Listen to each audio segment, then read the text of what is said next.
This is the Everyone's Agnostic Podcast with Cass Midgley.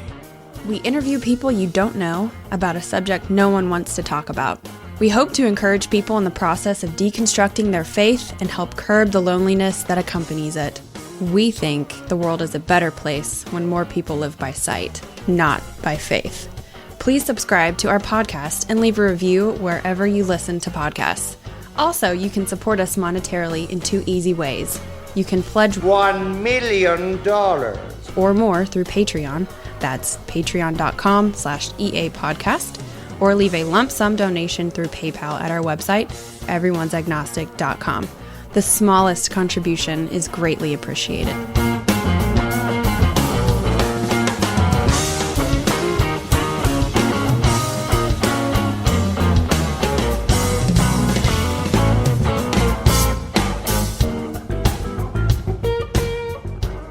Welcome, everyone, to episode 217 of the Everyone's Agnostic Podcast. I'm Cass Midgley. I'm going to die. A big thanks to each and every one of our Patreon and PayPal supporters. Today, I don't have a guest. My wife and I are headed up to Madison, as this is being released, to see our dear friends Bob and Edie Pondillo. Bob was the co-host of this podcast for the first 4 years, over 200 episodes, and I miss him greatly, as I'm sure you do too, if you were listening through those years. But back in September of 2014, we recorded episode 14 with Bob reading an essay he wrote called Good Without God. It remains one of our most downloaded episodes ever. So I'm going to rerun that reading by Bob as a tribute to him while I'm up there thinking, stinking, and drinking with him on his porch. One of my favorite things to do in the world.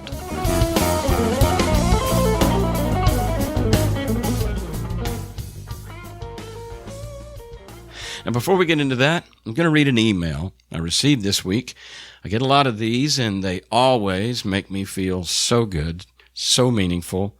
And this female listener wrote, quote, "Hey, Cass, I listened to the most recent episode with Pat, where you confided in your struggles with drinking and your dissatisfaction with your job, and just that you were in a dark place in general.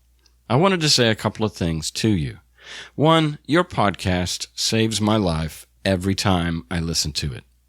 Your conversations with others and your insights are so fucking validating and cathartic to listen to. Every episode helps me heal. You have a huge gift, and I'm very driven to support your wellness because of what you've given me. And secondly, I got a big raise this week. I plan to increase my donation to EA next year because it's so valuable to me. If nothing else, please know that your life, your work, your podcast, your insight is so valuable to me, and I deeply care about you and wish you wellness, however you find it, as you work through whatever you're fighting right now." Unquote. Jesus. Man, I mean, see, look what happens when we express our feelings to one another. I always say, please don't wait for a person's funeral to eulogize them with praise and honor and adulation. Do it now while they can hear it. They can't hear it at their funeral. It makes a big difference in our lives to know that we matter and that we're making a difference, especially as atheists. Our human expression and work are a couple of things that give our lives meaning. And hearing every now and then that it's working is pure gold to the heart, to the energy, to the vibrance of what it means to be not only alive, but to be me and you as you're showing up. So let's talk to one another. Let's give feedback. Let's be generous and unashamed and unabashed to praise each other. One thing that I wanted to say, kind of an epiphany for me this week. It's not revelatory. I mean, most really deep truths are not as profound as we think because they're always there and we just forget them. But I just know the difference between me becoming depressed or scared or weak or insecure and just coming from a place of fear and maybe responding mostly to the amygdala or the fight or flight brain. That place has everything to do with the lens through which I'm seeing my life, my circumstances, myself, etc. Just a fucking lens. And it's the lens of judgment. It's the lens of no-saying. It's the lens of wishing things were different. It's the lens of self-pity. No, I don't want this to be happening. It's childish, and it produces childish behavior. No surprise there. So the other lens, and I'm sure there's many, but the lens that I put on that lifts me up and makes me an adult, and I come from a place of strength and laughter and joy, and I say laughter, I mean like you don't take it so serious. You don't take yourself or the circumstances so seriously. And you can, I don't know, there's just something about giving yourself compassion, giving the person you're angry with compassion, giving the circumstances compassion, which just means, okay, this is hard, and I'm going to share in this hardness, and I'm not going to wish it would go away or wasn't here. I mean, I wish it wasn't here, but here it is, and so I'm not going to continue to wish it wasn't here after that initial wishing it wasn't here. So here it is, and I'm in it. I got this, and kind of give yourself some slack. There's no rush. Yeah, it hurts, and some of us, when in hell, want to keep going, and we don't have a lot of pain tolerance when it comes to emotional pain, or I don't know, just compassion lens versus judgment lens, and it makes. For me, it makes all the difference. I literally go from a crying baby to a laughing adult. And I don't know about you, but I prefer the laughing adult. It's empowering. And it just is fun. And fuck life. It's not that big a deal. Fuck it. You know, I think that's the other thing, is that we have a limited amount of fucks. And when we give a fuck about things that really don't matter, then when it comes to like caring about what does, we're all out of fucks. I mean, in a bad way. And so we become apathetic and about stuff that matters because we are too busy caring about stuff that doesn't. We're spending that energy unwisely, and it's a finite resource. That's it. Okay, next up, Bob Pondillo reading his essay, Good Without God. I love this. I love him. And this is a joy to reflect back on this old episode, 4 years old. And as this is coming out, I am literally in Madison with Bob and Edie and Mindy having just a wonderful time, because you know what? I know ahead of time, because this is a chilled group of people. Bob and Edie are chill, and they don't wrestle or strive or try to make things happen. They just are and be and are yes-sayers. And it ends up being just easy, like Sunday morning, to be with people that accept you, accept themselves, and there's just no drama. That's Bob in a nutshell. We'd sit on the porch, and I'd share with him my drama, and he'd just roll his eyes and say, why do you do that to yourself? He did it on the show with guest after guest. Just the how much religion filled our lives with such unnecessary drama. I mean, you know, Christianity is, now we know, it was much ado about nothing. There may not have even ever been a Jesus. There certainly isn't a jealous God that was crafted by human beings as a projection of our own weakness and fears and exploiting the name of God to achieve our own agendas and shit. Building a cathedral and songs and money, all for nothing, all a waste. And much ado about nothing and much drama about nothing. And the world would have been a better place. Now, I know it served us. We always say that, okay, in the evolutionary process, it gave us meaning, it got us out of bed, but it was training wheels, and we don't need them anymore, so I've said that too many times on this show. Okay, Bob Pondillo.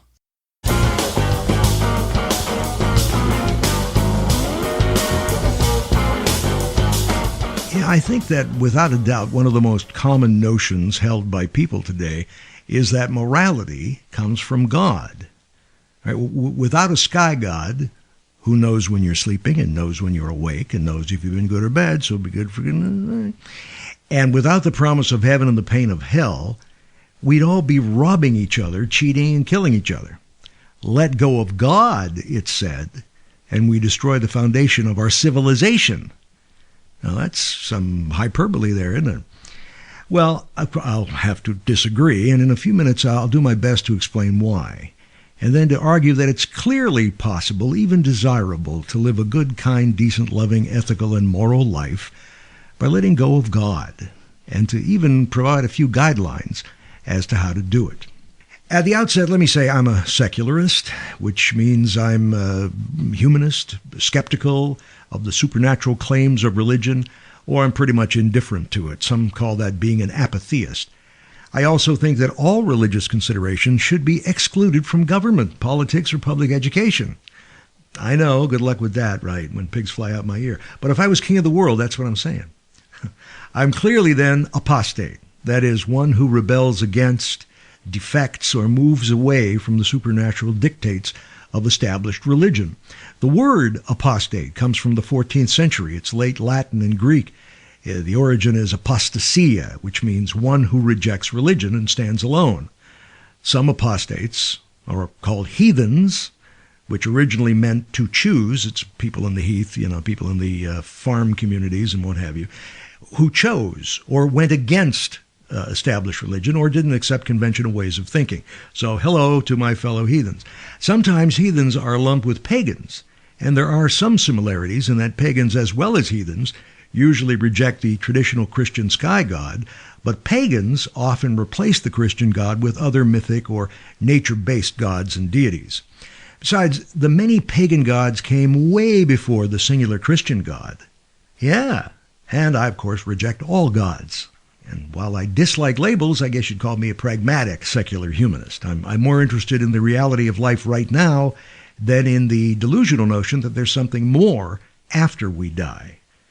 I say, be motivated to do the right thing because it's the right thing to do, not because you'll earn a ticket to heaven and God and his angels will praise you in the afterlife. And by the way, did you know that the idea that Christians go to heaven upon dying is not found in the oldest books of the New Testament?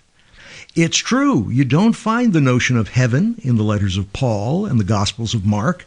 The Pauline scriptures were written about 64 years after Jesus died. Mark, as best scholars can tell, was written around 70 years after, and Luke a little later than that. And guess what? One does find the idea of everlasting life in heaven with God in the New Testament book of Luke. Why do you suppose?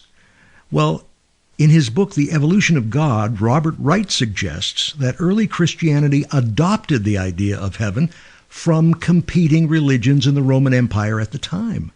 Persian cults talked about souls migrating through the planetary spheres to paradise, and Greek cults offered bliss in Hades, the Greek underworld that had once offered only a humdrum existence for the average soul, but now featured lush, subdivisions, maybe small houses, even assisted living for older folks, who knows. Many rivals of Christianity at the time seem to have been thriving in part by offering eternal bliss, something Christianity, at least early on, did not have, but eventually caught up and used, right? And I'm saying that, I guess I'm not saying that Luke stole his afterlife scenario from competing religions. I'm not saying that with great confidence, no. But if you wanted to indict him on this charge, you would not be wholly lacking in evidence. Truly, the evidence would focus on the Egyptian god Osiris. Osiris bears an uncanny resemblance to Jesus, as Christians would later come to conceive him. Osiris inhabited the afterworld and judged the recently deceased, granting eternal life to those who believed in him and lived by his code. Sounds vaguely familiar. Take a look at the Roman god Mithras, pretty much the same thing. But Osiris was doing this a long time before Mithras, and a way long time before Jesus was born, when the Osiris myth had migrated to the Roman Empire and had developed a following. That's not big news. All pre-Christian religions use this sort of smorgasbord or cafeteria line approach. Back then, if any new theological idea popped up that folks liked, They just poach it and retrofit it to their current religion. This cafeteria approach to theology is really nothing new. Ancient history and the study of the early mystery cults and religions do much to help us understand why we think the way we think and behave as we do today. All we need to do is read and think, right? But for some reason, we never do. And there it is. It's all there in the great libraries, in the great books, on the internet. Think and read, and yet we never do. I guess we're just too comfortable in our ways to do that. Or maybe we just don't have the time or inclination. But if we don't consider the crucible of history, the power of culture, and the origin of these odd supernatural notions that still crowd our heads, we will be, to paraphrase the philosopher Bertrand Russell, imprisoned in the prejudices derived from common sense, from the habitual beliefs of our age or our nation, and from convictions which have grown up in our mind without the cooperation or consent of our deliberate reason. I think it's pretty powerful stuff. These days, I'm more interested in how to live a good, kind, loving, ethical life right here, right now. So yes, I'm a secular humanist. This idea that secularity is somehow linked to moral depravity is truly widespread and to me most annoying. In his best-selling book, The Purpose-Driven Life, evangelical pastor Rick Warren argues that people who don't hold biblically based beliefs have no motivation to be good or ethical. No motivation to be good or ethical. He writes, quote, "They would rather lead lives of selfish indulgence and cold indifference to others." Wait, what? I do that? No, I don't. Wait a minute. Is that you? I'm sure that's not me. But the claim that atheists, apostates, or secular humanists are cold, uncaring, immoral, or dishonest did not start with Rick Warren. It's millennia old and demonstrably false. A plethora of sociological, psychological, and criminological studies over many decades have shown that secular people are just as decent and moral as religious people, and in certain cases may actually be more decent and moral. Yeah. And I think it's interesting and important to note that atheists are probably underrepresented in America's prisons. But the least religious countries in the world today tend to have the lowest violent and murder rates. Did you hear that? The least religious countries have the world's lowest violent crime and murder rates. That even holds true within the United States as a whole, except where murder and violent crime rates are higher. And where do you suppose that would be? Where is murder and violent crime rates higher, or in this case, highest in the United States? In the southern and southwestern Bible Belt. Yeah, then in the less religious regions of our nation. In addition, our recent studies show that non-religious Americans tend to be more supportive of universal health care and less supportive of the death penalty and torture than their more pious peers. I can really only talk about my experience with any sense of confidence, of course, with any sense of truth, in quotes, but I'd wager many of you might see yourself in my story. For example, I've lived on both sides of the fence. I was once very religious. Well, okay, religious. Now I'm secular. Did my sense of morality change after I lost my faith? Yeah, I would say, probably for the better, actually. Do I find it harder to make ethical choices and live a decent moral life without religion? No, I do not. I would even go further and say that my sense of morality actually improved after I made the transition from being religious to secular. No fooling. I actually became more mature after I left the concept of God behind. Before, my idea of what it meant to be moral focused on specific taboo things like premarital sex or masturbating, and one of those sins in my case was dependent upon the other. But seriously, I was focused on finding morality by resisting a laundry list of temptations of do's and don'ts, like don't do drugs and do read the Bible, don't drink alcohol, and do pray for God's intercession, don't look at porno, or at least not more than 30 minutes a day. No, I kid. Really. I do. Or do I? No, I do, really. So stealing was also considered bad, as was lying, especially to one's parents. But now, as an apostate, as a secularist, as a humanist, I have less concern with specific do's and don'ts, especially as related to sexual matters, or drinking, or other such private indulgences that can hurt or help no one but me, as the case might be. Now, what's really important is how I treat others. Sure, I still consider stealing and lying immoral, but the basic underlying reason as to why I see these acts as immoral has changed. As a religious believer, it felt wrong for me to steal or lie because I was offending God. As a secularist, I now see stealing and lying worse because it causes others needless pain or loss, and it helps foster a world lacking in trust and the concern and well-being of others. When I was still religious, I felt guilty because I had upset God, and I feared he was going to he was going to do something to me. As an apostate secularist, I feel bad about lying because I know what I've said or didn't say has hurt someone, has wronged them, has wounded someone's heart. I see lying now as a question of kindness and trust, and lying has so many negative emotional and social consequences. A loving person simply wouldn't do that.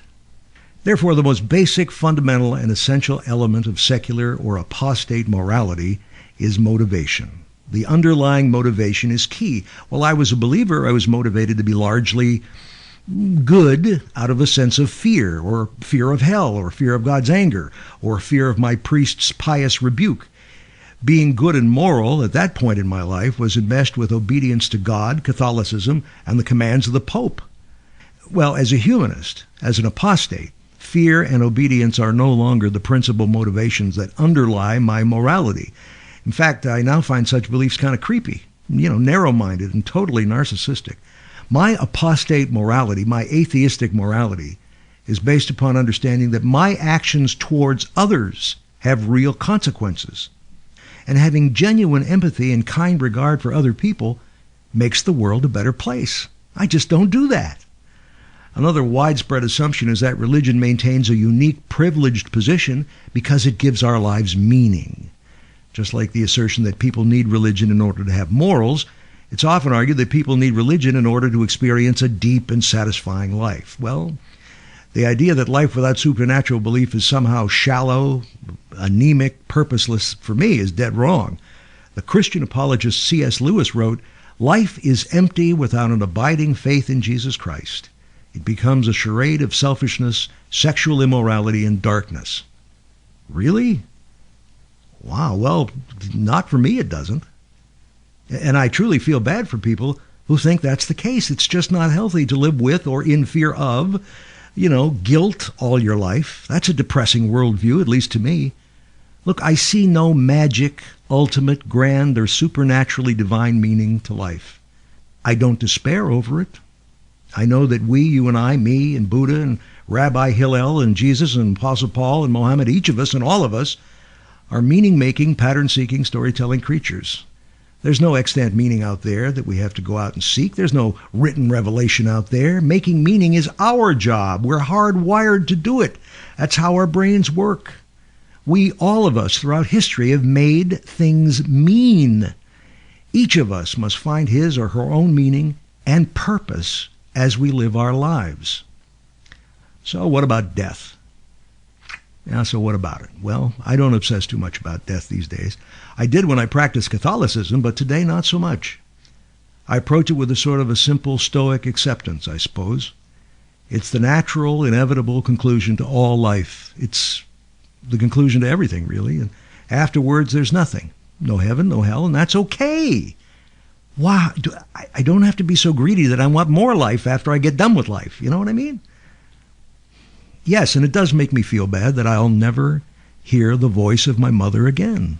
I'll never be able to play cards with my dad again. It bothers me. It does. But you know what? I have to be a grown-up now and put on my big boy pants. It doesn't shatter my knees or destroy my will. In fact, it makes me more conscious that this life is much more precious, richer, and imminent. That I got to live right now as much as I can, as true as I can. That I have to deal positively, both intellectually and emotionally, with the pain of losing my friends and my family as they transition from life. Yes, it's tough. I'm becoming more and more aware of death as a companion, too. I'm older now. And as I watch my friends and contemporaries pass away, the specter of my death comes into clearer focus. and starts having discernible features. And sure, I'm saddened over it, but I'm not unhinged. What can I do about it? I wasn't asked if I wanted to be born. I was invited. Well, I wasn't even invited. I was forced. Okay, but now I really appreciate living because overall, it's been a heck of a good time. I'm happy to be around, to do good, to help out. But death is just the flip side of the coin of life. And now that I'm here living, I'll make the most of it, enjoy it, and share the precious time I do have with people whom I love and I know love me. Now there is a downside to rejecting religion and the notion of God. Yes, apostasy does have its costs. Rejection of religion can render some as outcasts and strain or destroy personal relationships with friends and family. Some folks miss the powerful sense of being connected to the concept of a living God. That was a major part of their lives for years and years. Some people miss that sense of assurance in a Christ, and the songs, and the stained glass, and the Christmas Eve services, and the sense of community. And I think losing one's community is by far more devastating than losing your faith. But it reveals to us the clearly most powerful and essential function of religion in our lives. It provides meaningful social interaction. And how do we learn to be human? We interact with each other. We look at each other and say, you are me, I am you. Your eyes are my eyes. Why would I want to hurt you? If nothing else, religion is a steady and solid source of communal bonding. Angels, demons, prophets, miracles, saviors, sacrifices, prayers, songs, scripture, moral teachings, and promises of eternal life notwithstanding, it seems to me the main reason why most get religion is because it provides them with a supportive community, a sense of belonging, a social system, a constant and steady home away from home where people care about each other, know about each other, support each other, forgive each other, inquire about each other's kids, make arrangements for each other's funerals, celebrate each other's joys and concerns, and live together year after year in a seasonal cycle of meaningful human interaction and communal purpose. Well, at least that's the way it is for me. That's why I love a small group of like-minded people that I've sort of collected along the way and have turned them into my surrogate spiritual family in the town that I live in. I can feel loved by that group for what I believe, and I don't have to give up that one essential thing my former religion gave me, my community. I know my life would be smaller and less meaningful without all my atheist friends in this brief time on earth called my life. As a species, we are very possibly at the zenith of our existence. With the world's population trending upwards, resources dwindling, sea levels rising, our capacity for self-destruction growing, it's entirely plausible that our great-great-great-grandkids will look back on this era as some kind of golden age. Hard to believe, and you'd be even luckier if you're one of the 65% of the world's population not living in poverty. So given all that we have going against us, how much responsibility do we have to act individually in an ethical manner? And how do we define what is ethical? Well, it's something philosophers and ethicists are currently calling virtue ethics. Virtue ethics is currently one of the three major approaches in what is called normative ethics. It may initially be identified as one that emphasizes the virtues or moral character, in contrast to the more Kantian approach that emphasizes duties or rules, or that which emphasizes consequences or action. So suppose, someone needs to be helped. A utilitarian will point to the fact that the consequences of doing so will maximize well-being. A Kantian to the fact that in so doing, the agent will be acting in accordance with a moral rule, like do unto others. And a virtue ethicist would say helping a person in need would be the loving, charitable, and benevolent thing to do.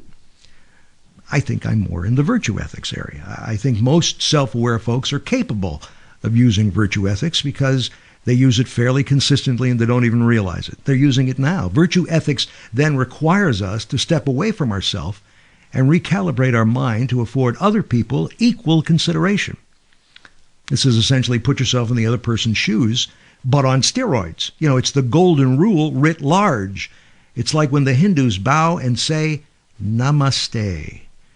That gesture is an acknowledgement of the God in you by the God in me. It's looking into your face and seeing myself. It's what the Unitarians often call the interconnected web of all existence, of which we are a part. Under these strict principles, it seems the most ethical way to live would be to follow the example of Christopher McCandless, who wrote Into the Wild. He sold his possessions, gave up all his money to charity, and set off to substantially, travel the U.S. totally removed from society. Well, I'm trying to reduce my needless consumption, and I do admire McCandless for his decision, to throw off the weight of consumerism. I think it's still far more critical for me to take an active and interested role in society. All of us have that intrinsic ability in some small but significant way to make the world a better place. And I can't help but feel it's a little selfish to deprive others from our potential good influence. Which brings me to the one concept I've been struggling with, the trade-off. By definition, it seems better to donate every single last dollar I don't need to survive anyway, to the less fortunate. And it seems to be far more ethical to spend all my free time volunteering instead of watching TV and playing with Facebook. Indulgences, in moderation, needn't be shameful. If my ultimate goal is to become a productive member of society, then the best way to do it is to lead a balanced and healthy lifestyle, incorporating as many experiences as possible to make me a well-rounded and thoughtful person.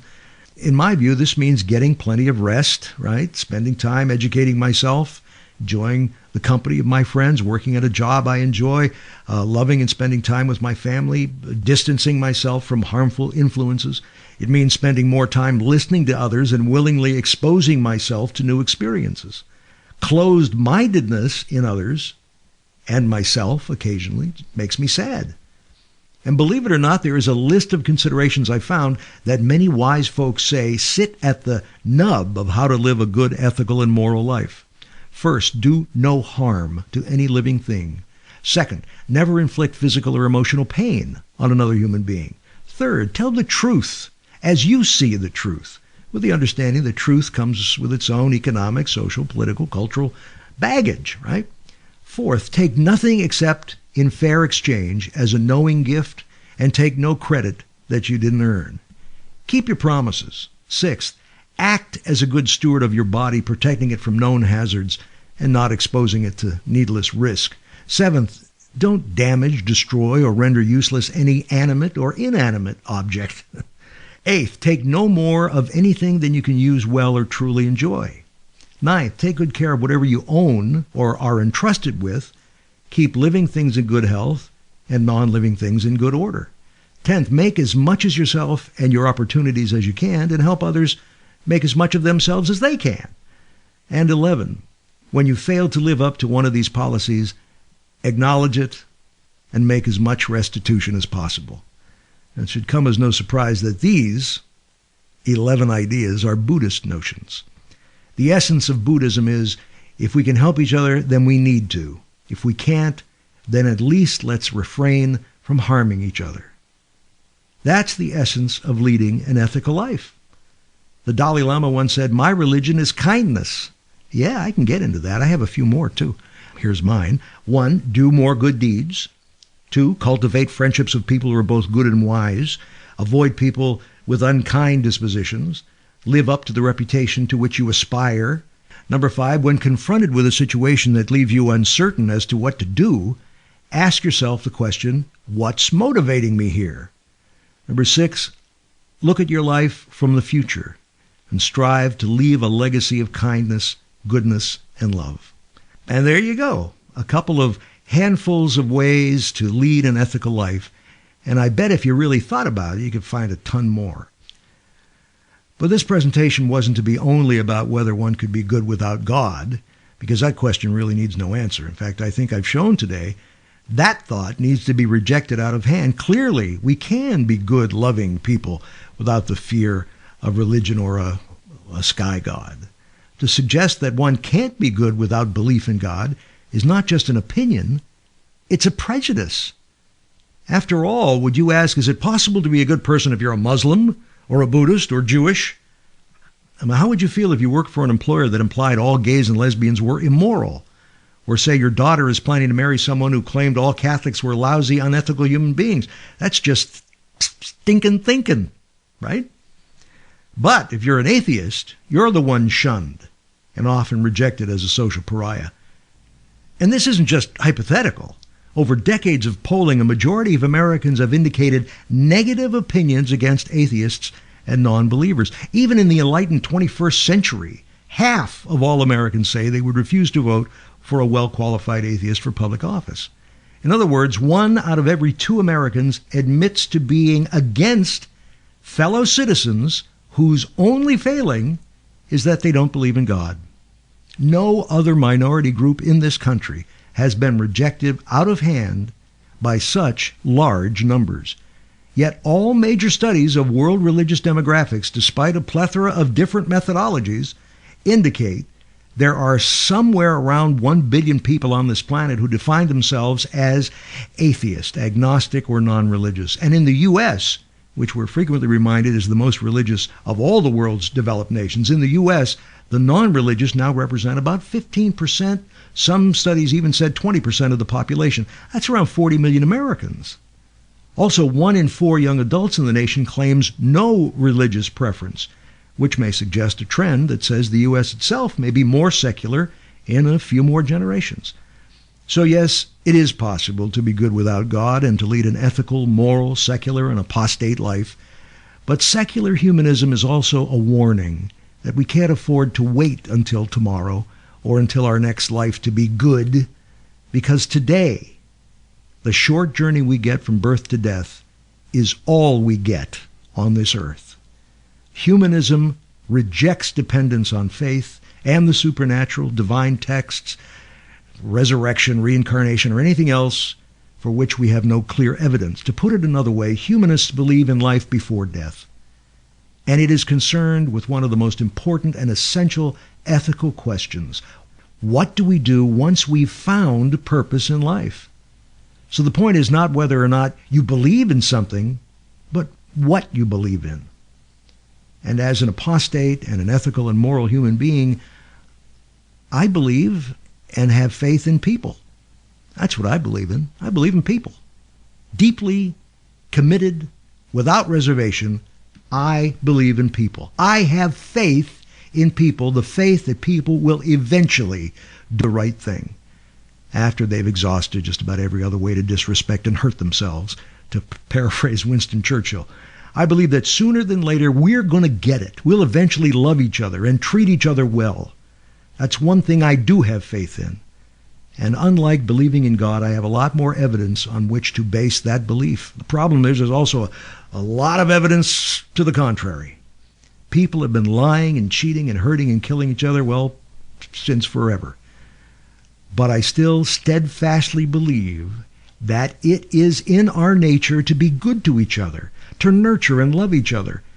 And all it takes is us doing it right now and not being so damned afraid.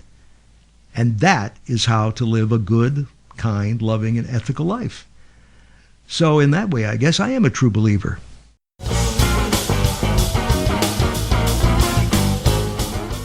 All right, that's my buddy Bob, and your buddy too, because he's so fucking lovable and easy. He's just easy. We recorded that 4 years ago, almost to the day. And the music on this episode is Dave Weckl, called Just Groove Me. Thank you for listening, and be a yes-sayer to what is.